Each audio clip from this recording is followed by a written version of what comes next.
তালাবদ্ধ showroom থেকে ধোঁয়া বেরোতে দেখে হতবাক পথচারী ও স্থানীয়রা। পরক্ষণেই বুঝতে পারেন আগুন লেগেছে। পাশেই ভবন মালিকের বাসা।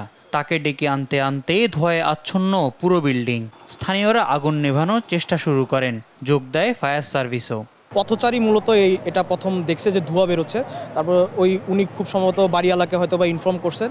ফায়ার সার্ভিস আসতে অলমোস্ট মনে করেন যে আধা ঘন্টা 40 মিনিটের মতো লাগছে, এমন আধা ঘন্টা অ্যাপ্রক্সিমেট আধা ঘন্টা 40 মিনিট লাগছে। বাট এখান থেকে ফায়ার সার্ভিসের ডিস্টেন্স সর্বোচ্চ 5 মিনিট। শোরুম বন্ধ ছিল, শোরুম তো 10টা সাড়ে 10টার মধ্যে বন্ধ হয়ে যায়। উপরে তো আপনার দোতলায় রেস্টুরেন্ট আছে, তার উপরে 8টা রেস্টুরেন্ট আছে।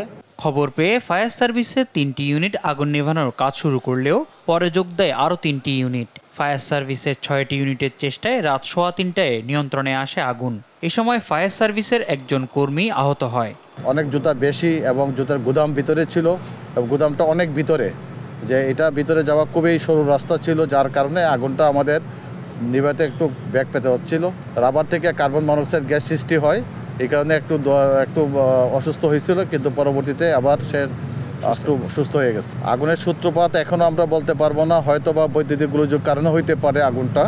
ভবন মালিকের দাবি, পূর্বশত্রুতার জেরে কেউ আগুন ধরিয়ে দিতে পারে। কিভাবে লাগছে সেটা বলতে পারবো না, এটা শর্ট সার্কিটও হতে পারে, কেউ লাগাইতেও পারে, কারণ আমাদের একটু ঝামেলা আছে বিল্ডিংটা নিয়ে, ভাই তো ঝামেলা আছে একটু। ভবনটির নিচতলায় বাটা শোরুম ও উপরে 2টি রেস্টুরেন্ট রয়েছে। তবে ক্ষয়ক্ষতির পরিমাণ ও আগুন লাগার কারণ জানাতে পারেনি ফায়ার সার্ভিস।